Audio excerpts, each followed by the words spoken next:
దేవుడు దూరంగా ఉంటే అర్థం కాకపోవచ్చు, మీకు దొరికాడు.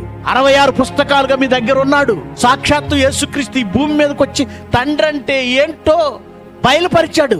ఎంత అర్థమైన తర్వాత నువ్వు పాపం చేస్తున్నావంటే నువ్వు ఆయన్ను సమీపించలేదు, నువ్వు ఆయన దగ్గరికి వెళ్ళలేదు, ఆయన్ని చూడలేదు.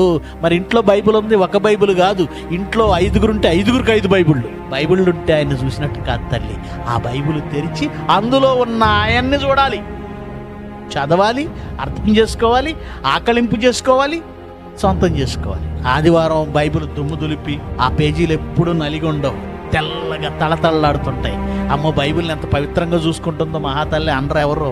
బైబిల్ పేపర్లో నలగలేదంటే మీరు యెహోవా దేవుణ్ణి యేసుక్రీస్తుని చదవట్లేదు. బైబిల్ ఉంటే మంచిది కాదు, బైబిల్ చదివితే మంచిది, దాన్ని గ్రహిస్తే మంచిది, అందులో ఉన్న సంగతులను పాటిస్తే మంచిది. నీ దేవుడు సమీపంగానే ఉన్నాడు కానీ నువ్వే చూడట్లేదు.